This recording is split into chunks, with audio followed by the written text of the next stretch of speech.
Perbedaan RAG dan agentic RAG. Nah, pertama kita harus tahu dulu ya, apa sih RAG atau Retrieval Augmented Generation.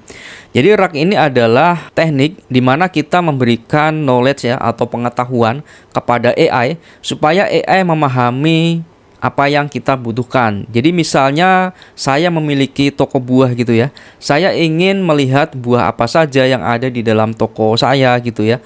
Nah, kalau kita nggak memberikan data tersebut, AI nggak bakalan tahu ya. Dan jawabannya akan 100% halu. Nah, dengan adanya RAG ini ya, kita memberikan knowledge kepada AI supaya AI memberikan respon yang sesuai dengan data yang kita butuhkan. Nah, untuk contoh kasus seperti ini ya, misalnya saya memiliki toko buah ya, memiliki beberapa informasi data buah. Contohnya buah 1, buah 2, buah 3 seperti itu ya. Nah, ini adalah contoh RAG pada umumnya. Jadi ketika saya menanyakan buah 1, kemudian data vektor ya di dalam sistem RAG ini akan mencari buah yang terkait buah 1. Nah, kemudian ketika sudah mengambil datanya ini akan dikirimkan ke AI bersama dengan pertanyaan kita. Nah, maka AI akan memberikan jawaban yang sesuai ya, karena buah 1 ini sudah diambil lalu pertanyaannya juga diambil. Dan AI akan memberikan output sesuai dengan respon yang kita butuhkan. Nah, di sini ada instruction. Instruction ini berfungsi sebagai pengatur di mana AI harus memberikan informasi sesuai dengan perintah. Kemudian agentic RAG. Nah, agentic RAG ini sedikit berbeda ya, karena dia lebih cerdas, di mana AI ini akan memutuskan dataset mana yang akan diambil ya. Berbeda dengan RAG tradisional ya, di mana datanya ini di-load dulu, dikasih ke AI akan memberikan respon yang sesuai. Nah, kalau agentic RAG, AI yang akan memutuskan data mana yang akan diambil. Contohnya seperti ini.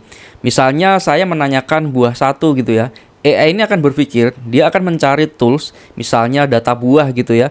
Kemudian data buah ini akan diambil ya di sini menggunakan vektor data sama seperti RAG tradisional.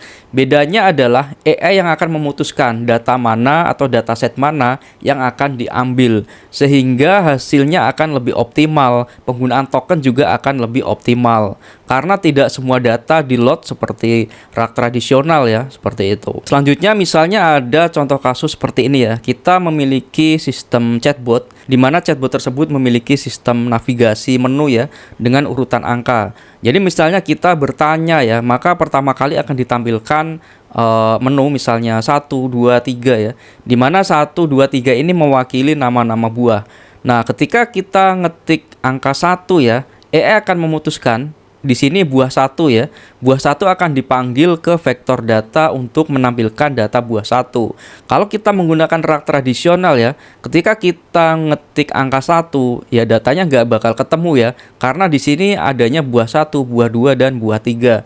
Nah, kurang lebih seperti itu ya perbandingan antara RAG tradisional dengan agentic RAG. Tentu saja agentic RAG ini jauh lebih cerdas ya, karena AI akan berpikir data mana yang akan diambil seperti itu. Oke, selanjutnya saya akan coba membangun agentic RAG ya sederhana dengan platform master.id.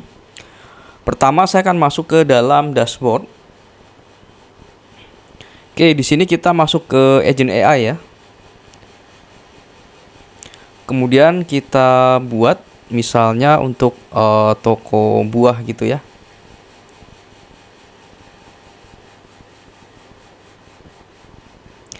Oke, di sini kita create agent.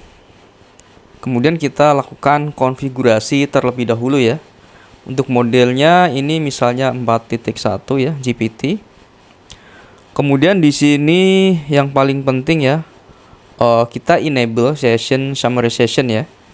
Misalnya rangkum seperti ini. Kemudian history message limit ini kita set misalnya 5 ya, seperti ini. Oke, selanjutnya kita submit. Kemudian kita masuk ke flow atau alur. Pertama kita aktifkan dulu. Kemudian kita buat AI-nya di sini. Misalnya seperti ini ya. Kemudian modelnya kita gunakan 4.1. Lalu di sini use agent memory kita gunakan. Kita submit terlebih dahulu ya. Kemudian kita edit. Lalu di sini kita tampilkan seperti ini. Ini kita tarik user message-nya. Oke, selanjutnya kita submit. Kemudian kita buat tools ya. Nah, kalau kita menggunakan rak tradisional ya, kita menggunakan dataset yang di sini ya. Nah, kita di sini akan menggunakan agentic rak. Kita gunakan tools ya, seperti ini. Kemudian kita tambahkan dataset seperti ini. Nah, untuk isinya kurang lebih ini contoh data buah saja ya. Seperti ini. Misalnya di sini data buah. Kemudian description ini kita tampilkan misalnya informasi seperti ini ya. Kemudian di dataset name ini kita samakan saja.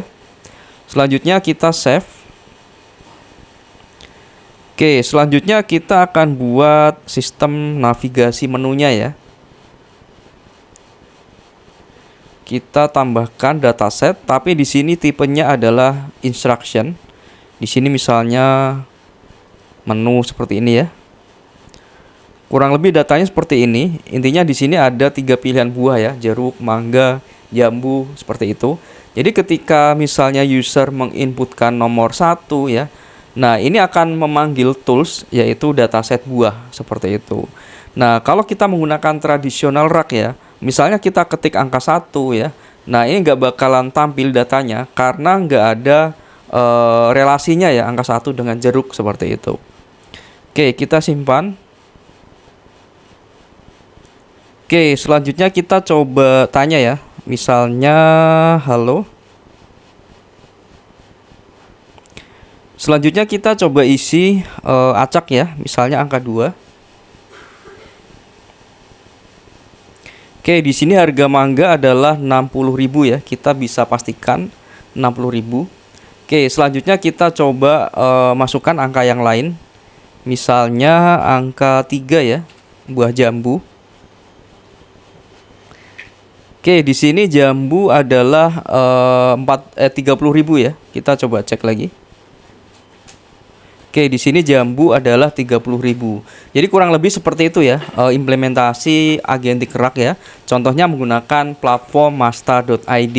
Tentu saja hal ini bisa dikembangkan lagi, misalnya dengan submenu yang lain. Nah, seperti itu juga sangat-sangat memungkinkan seperti itu.